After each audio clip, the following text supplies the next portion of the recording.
Costa centro-occidentale dell'isola, nell'Oristanese, in un sistema di stagni e lagune che ospita un patrimonio di flora e fauna di grande importanza, si trova Cabras, a due passi un'altra oasi naturalistica, l'area marina protetta della penisola del Sinis e dell'isola di Maldiventre.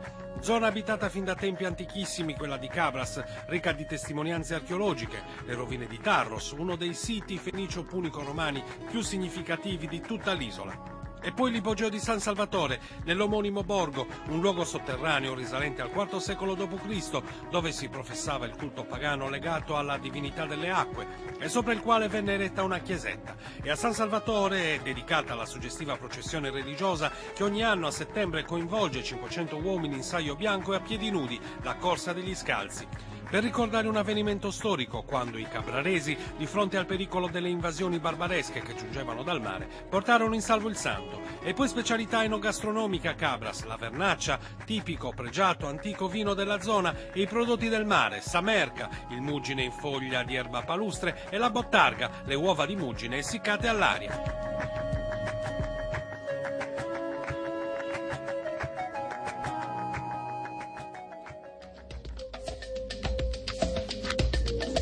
Siamo a Capo San Marco, nel sud della penisola del Sinis, e con me c'è Bruno Paliaga, che è il direttore dell'area marina protetta. Buongiorno Bruno. Buongiorno a voi, benvenuti. Grazie. Allora, io inizierei subito a parlare delle bellezze di questo territorio, descriviamole un po'. Ma niente, qua ci troviamo nell'estremità sud della penisola del Sinis, esattamente siamo su Capo San Marco, dietro di noi abbiamo tutto il complesso di San Giovanni di Sinis con Tarros, e sempre più verso l'entroterra potremo vedere gli stagni, quindi qua siamo in una zona estremamente rappresentativa di quella regione storico-geografica che è il Sinis, dei quali 100 km² diciamo, rientrano interamente nel territorio di Cabras. Questa è un'area marina protetta. Esattamente, oltre a tutta la fascia costiera per circa 30 km di lunghezza abbiamo 250 km di mare sottoposti a tutela, ed è la seconda area marina protetta per estensione d'Italia. Quali sono le specie particolari che si possono trovare in questa zona? Ma, cominciando diciamo, dall'acqua, quindi dal mare, che è l'elemento del quale ci occupiamo con la massima priorità, abbiamo una serie così di specie target, che possono essere la tartaruga di mare, oppure moltissimi sono i cetacei, tra i quali stenelle, delfini, per citare, come dire, i più protetti da convenzioni e atti internazionali.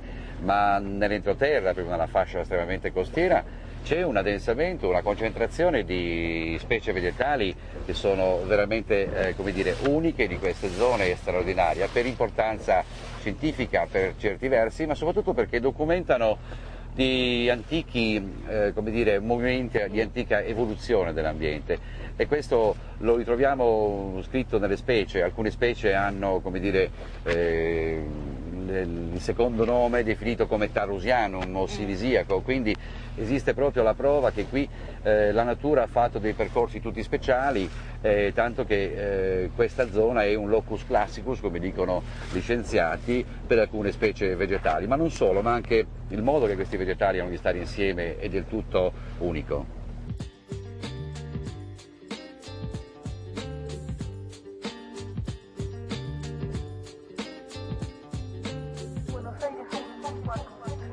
Colore ambrato, profumo etereo e quell'inconfondibile sapore che sa un po' di mandorla. Siamo a Cabras e stiamo parlando naturalmente della vernaccia, che viene prodotta in particolare proprio in questa zona. Lo facciamo con Paolo Contini, che è un produttore. Buongiorno Paolo. Salve. Allora ci racconti un po' come si produce la vernaccia? Ma la vernaccia nasce da un vitigno particolare che è vernaccia. Purtroppo ci sono molte confusioni circa questo nome, perché ci sono vernacce anche in altre zone d'Italia, dovuto al fatto che i romani, quando arrivavano e invadevano i posti, trovavano i vitigni e chiamavano vernacola, vicino del posto, sì. Cioè vitigno del luogo. Questo ha creato molte confusioni.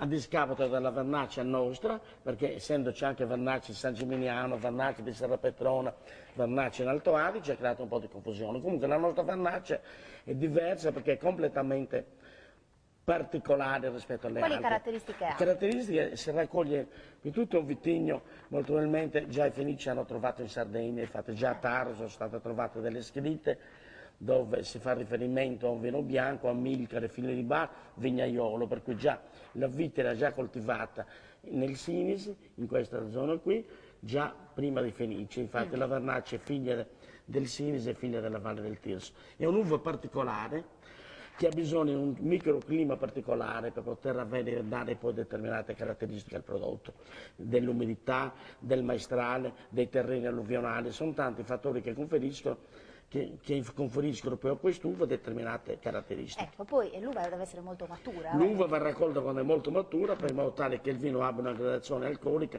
14-15 gradi.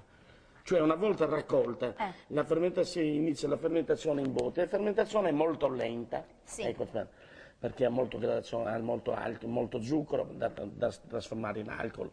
Finita la fermentazione, poi dopo qualche mese si fanno i travasi. Sì. E fino a quel punto è come un vino normale, un bianco normale. Okay. Il miracolo viene dopo, quando incominciano, dopo il primo o secondo travaso, a crearsi questi lieviti particolari. Ecco, una sorta di strato. Esatto, sono lieviti floor, saccaromiceti particolari, sì. E formano una specie di velo sulle botti. Che poi vedremo. Esatto, fate la vernaccia, poi invecchia, quando inizia il momento di invecchiamento, invecchia in botti scolme. Allora, diciamo con che cosa si può gustare in particolare. Allora, la Vernaccia è proprio il vino tipico della Valle del Tirso e soprattutto di Cabras, e si gustava molto come aperitivo e soprattutto con i piatti forti della gastronomia nostra, come la bottarga, il pesce affumicato, le anguille salsate, tutti i piatti dove un bianco normale non regge, perché hanno bisogno di un bianco più forte per potersi sposare e sostenere l'equilibrio con queste pietanze Senti, ce la fai particolari. assaggiare, Paolo? Sì. Andiamo.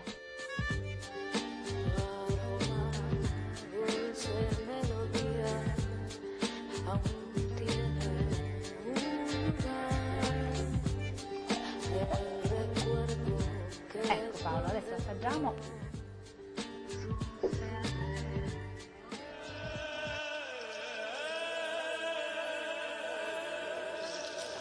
A Cabras ogni anno si svolge una importantissima tradizione, ormai dal 1500 c'è la cosiddetta Corsa degli Scalzi. Noi ne parliamo con il presidente della Proloco, Osvaldo Pinna, che è qui con me. Abbiamo scelto questa ambientazione notturna piuttosto suggestiva con lo stagno di Cabras alle spalle. Allora Osvaldo, raccontaci un po' come nasce questa tradizione. Come hai detto, nasce dal 1500. Sì.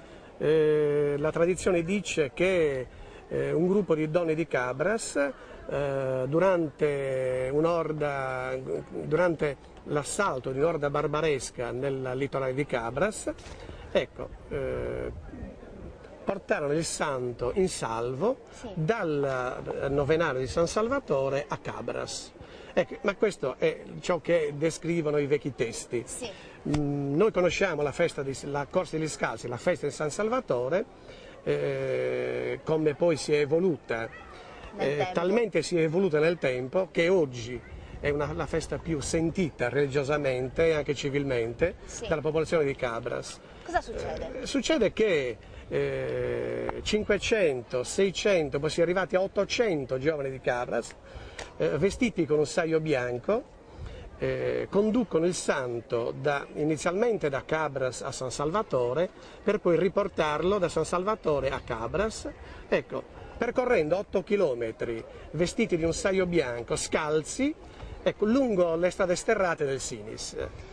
È un'immagine molto suggestiva, insomma. Sì, chi le vede non le scorda sicuramente. E c'è nella partecipazione dei giovani a questa iniziativa, a questa grande festa, un senso di religiosità che non avrei mai pensato che esistesse nei giovani, e invece sì, sono trasportati con entusiasmo anche religioso. Perché è una festa che viene preparata, vero, con la novena prima del giorno fatidico. 9 giorni prima c'è un gruppo di donne che porta un piccolo santo, il Susantigheddu, sì, cosiddetto, da Cabras a San Salvatore, anche loro scalze lungo gli sterrati. Ecco, quando viene deposto il Susantigheddu nell'altare, iniziano le novene di San Salvatore. Per 9 giorni si susseguono messe e Via Crucis.